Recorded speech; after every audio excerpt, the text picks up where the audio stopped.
各位弟兄姐妹，大家平安。平安。好，现在戴了口罩，比较小声哈。当过兵就会知道啊，在一个部队啊，或者我们看武侠片哈，看到很多部队，当他打仗的时候，或者是有敌人的时候，会吹号角，会吹号角啊。在这次武汉肺炎发生的初期，其实有一个人吹起了第一声的哨子，提醒他们自己，他们医院。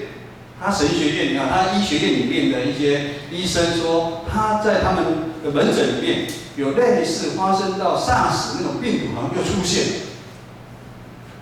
但是他一发布出去之后，马上被大陆的公安抓去。公安不但训诫他，然后要控告他散播谣言，最后他写下了悔过书。这是在去年12月发生的事情。如果那个时候有处理的话，就不会像现在全世界整个这样蔓延这么的严重。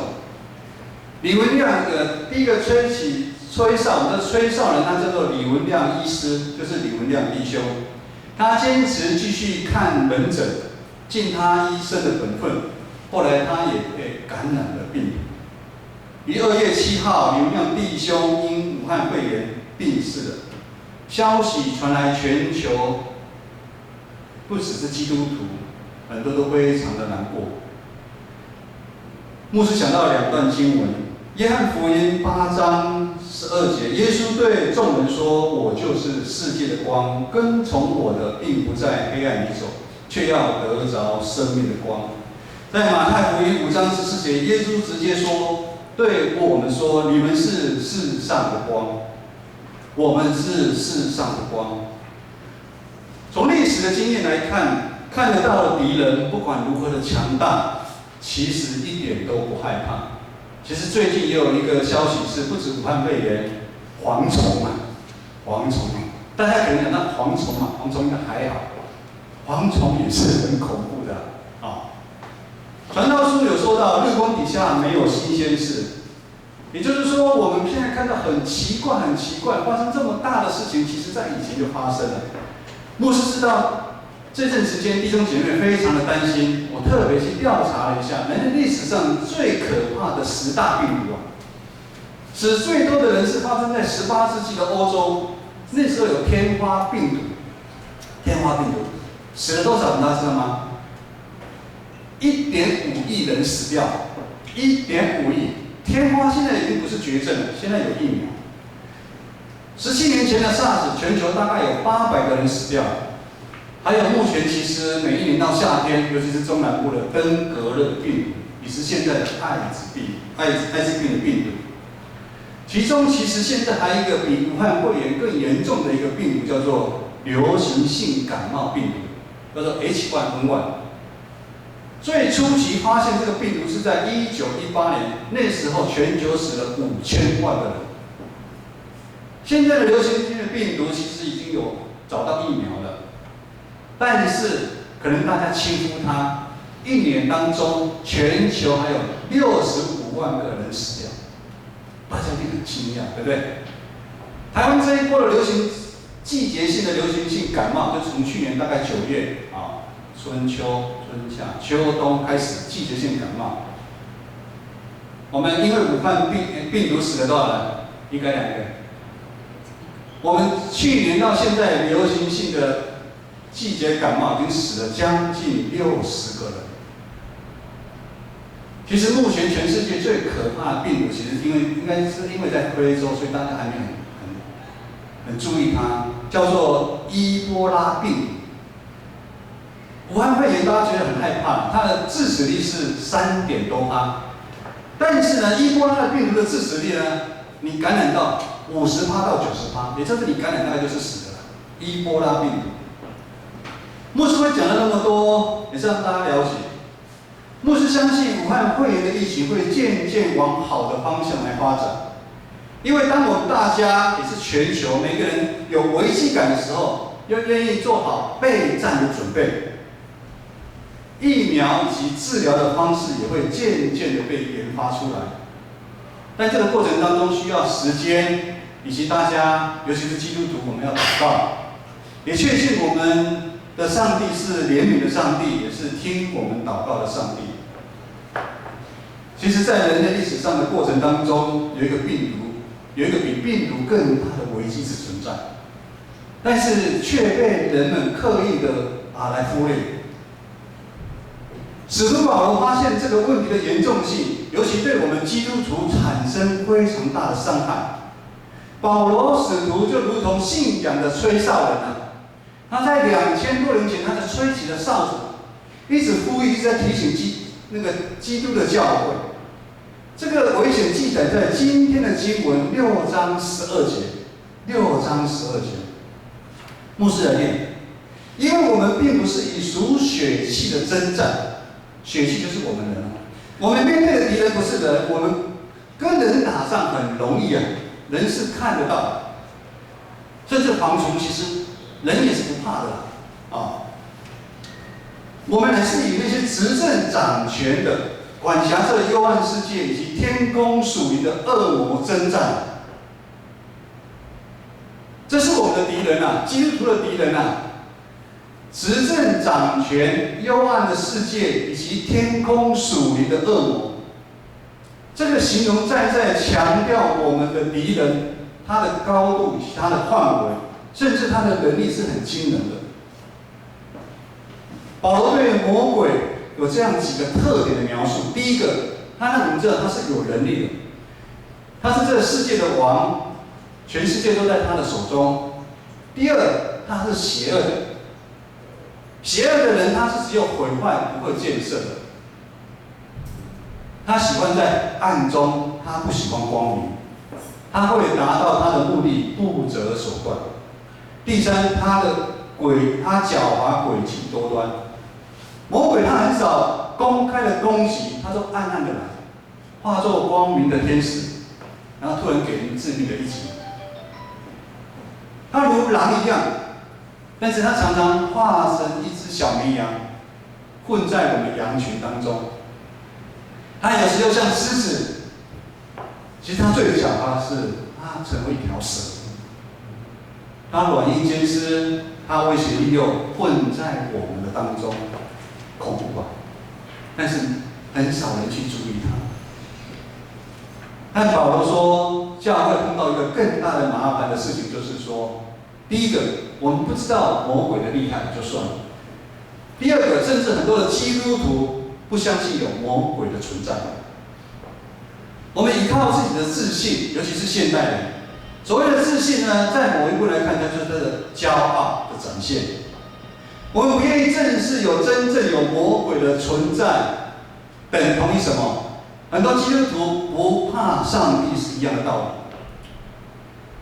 当我们在一个信仰团体或在一个群体当中，发现有人，或者是一个家庭，甚至某一间教会，甚至一个教会的机构，有很大的事情发生的时候，我们会不解，我们会无奈。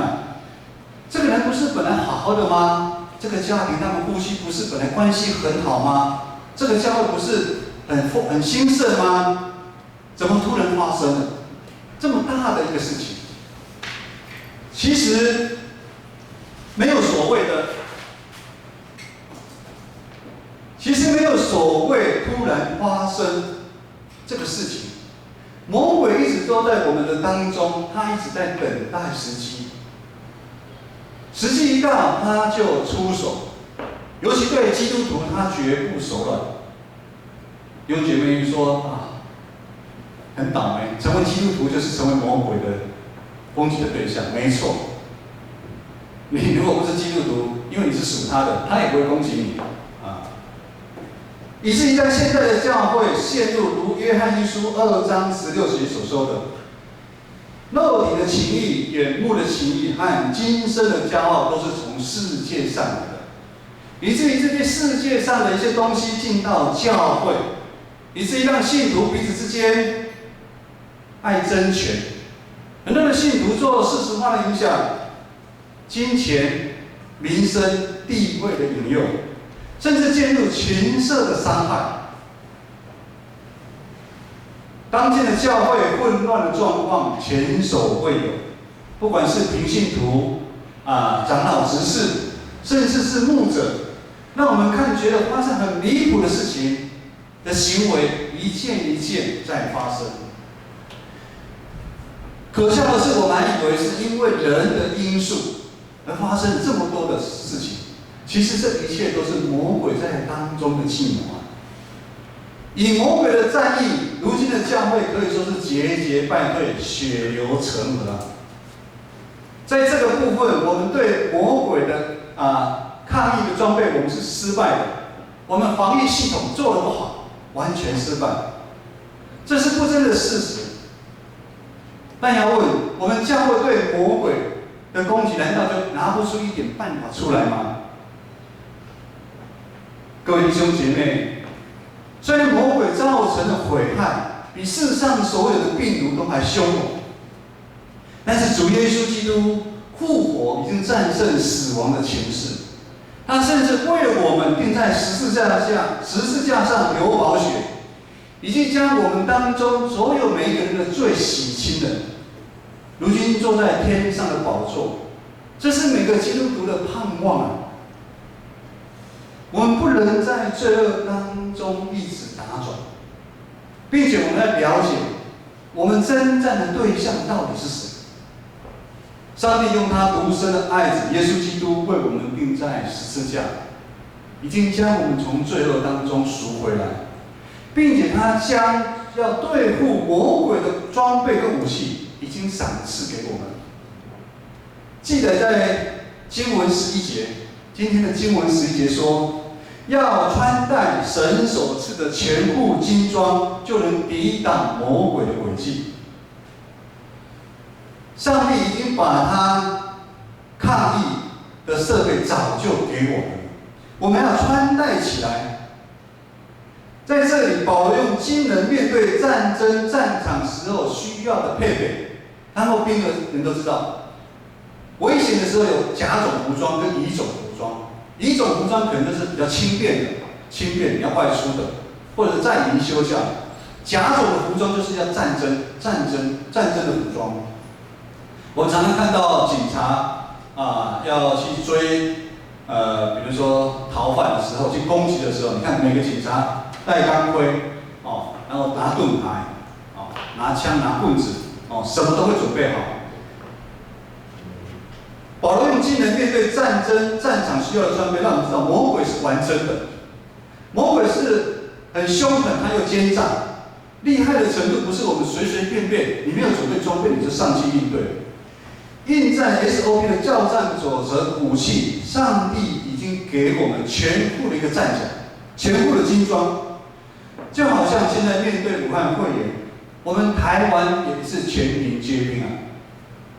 这一点我觉得我们台湾真的是非常的骄傲，我们很注重。虽然说日本跟韩国他们比我们更先进的国家，可是在这场战争，我觉得他们轻看了这个战役。我们全民皆兵我们进来也是我们要消毒，我们要戴口罩。你担心的人你甚至你在家里先休息没关系。医护人员更是全部的装备齐全，不敢掉以轻心啊！上帝给我们的军装记载在14到17节，14到17节我们一起来读一次，看得清楚吗？考验大家的眼睛14节到17节，请。所以要站稳，用真理当作束腰，用公义当作护心镜遮胸，又用平安的福音当作预备走路的鞋穿在脚上。此外，又拿着信德当作盾牌，可以面击那恶者一切的火箭，并戴上救恩的头盔，拿着圣灵的宝剑，就是神的道。感谢上帝将真理、公义、和平的福音、信心、救恩以及上帝的话，这6件宝贝、这6件武器赏赐给我们每个基督徒。这全备的武器，我们可以看得到，从头盔一直到脚要穿戴，甚至胸部，每个地方都保护到。13节接着说， 13节，接着说，我来读。所以要拿起神所赐的全副军装，好在磨难的日子抵挡得紧，并且成就一切，还能站立得稳。上帝知道我们面对的是一场肉搏战，我们需要的武器，上帝已经准备好了，甚至我们需要使用的时机，上帝也跟我们讲。但是这边有一个很重要的提醒，就是我们要做出选择。上帝他已经将武器准备好，1件6套摆在旁边，但是我们要怎么样？我们要把武器拿起来，我们要站起来，将武器怎么样？穿好，装备要穿好。意思就是说，我们要有实际的行动来回应上帝，我们要跟上帝同工，才有办法打赢这场属灵的战争。我们不是靠了自己去打，上帝要我们穿了武器装备，然后他跟我们一起征战。如果我们将上帝给我们的武器装备放在旁边，放得好看，然后我们继续用血气在教会生活，依然想靠自己的能力才干，放纵肉体上面的私欲，随着肉体以及心中的意念去行事的话，这样的行为就好像你还没信主之前，你是凭着血气在做事啊。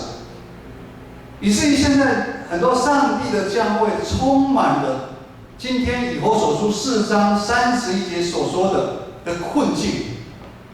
牧师来读，许多的苦毒怨恨在教会当中，很多的毁谤，很多的气愤，一切的恶毒在教会当中。各位弟兄姐妹，当教会内吵吵闹闹的画面出现的时候，是魔鬼最喜欢的。当会友与会友之间，当长老与牧师之间的争吵，这个是魔鬼最想看到的。这样的戏码，不只单单在我们长老教会不断的上演，甚至在我们外教派的教会也在上演。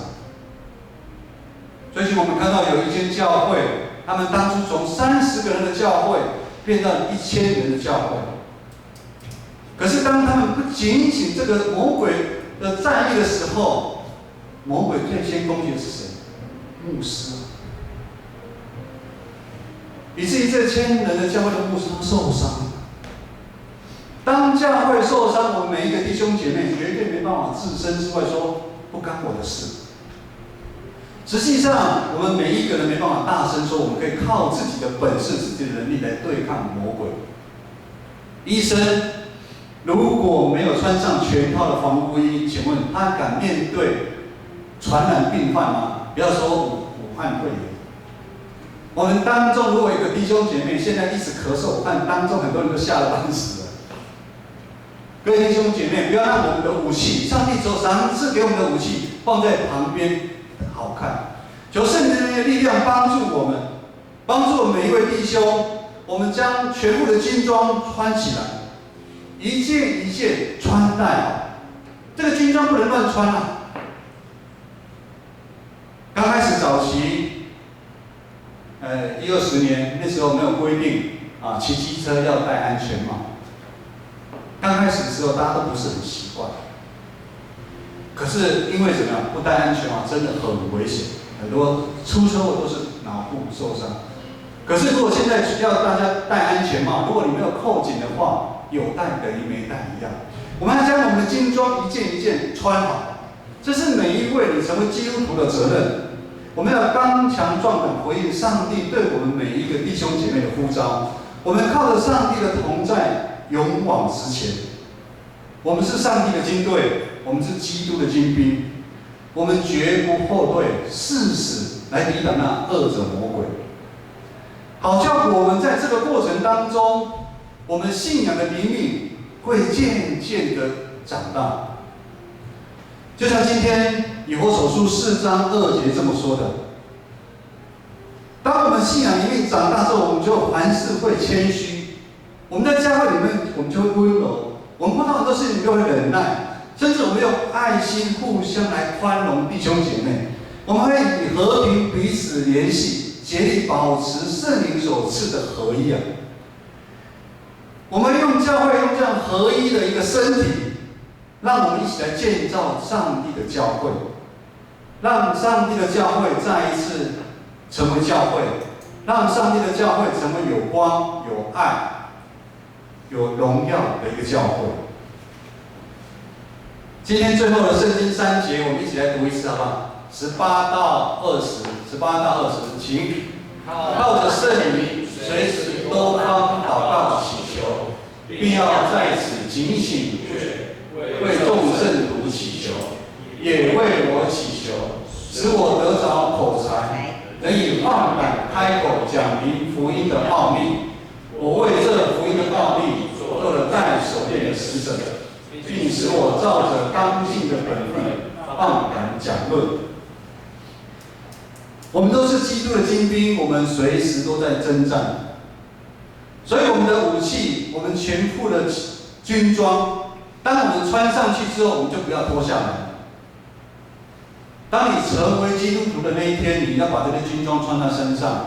不管我们在走路，我们在工作，我们在家庭，甚至我们在睡觉的时候，我们24小时都要保持警醒。战争不可松懈。当你昏睡的时候，敌人就攻过来。所以我们要常常来祷告，尤其在这样的一个动乱的时候，我们更要常常警醒祷告。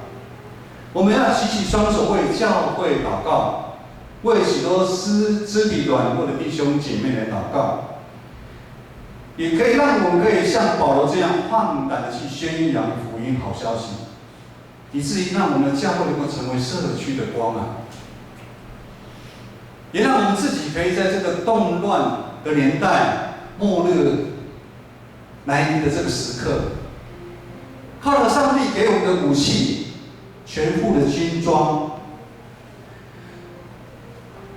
可以让我们如那个李文亮医师一样，李文亮弟兄也跟着过去很多的众圣徒，不管遇到什么样任何的艰难跟挑战，纵使这个时刻需要牺牲生命。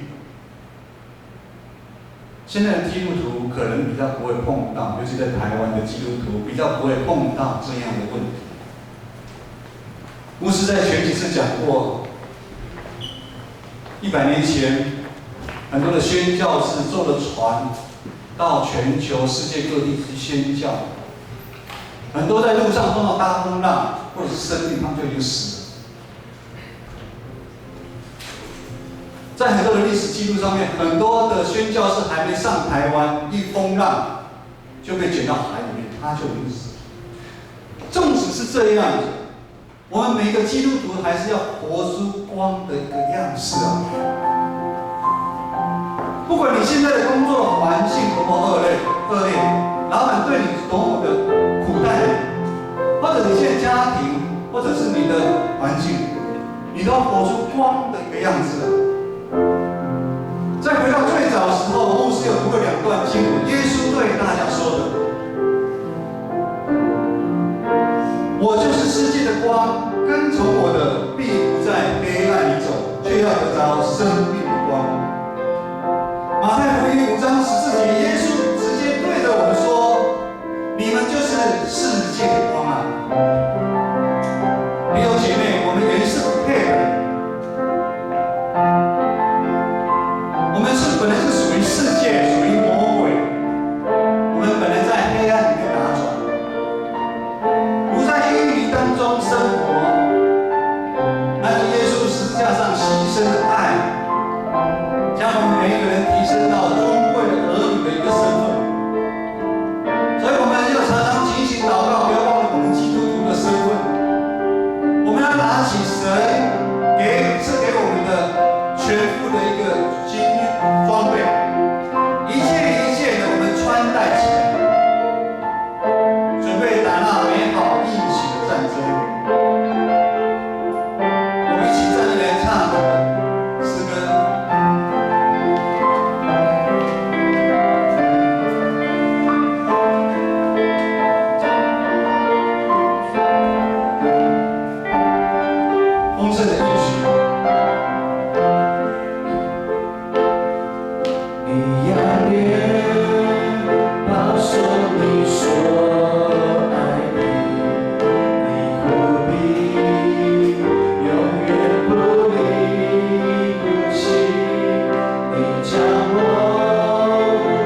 从今时直到永远。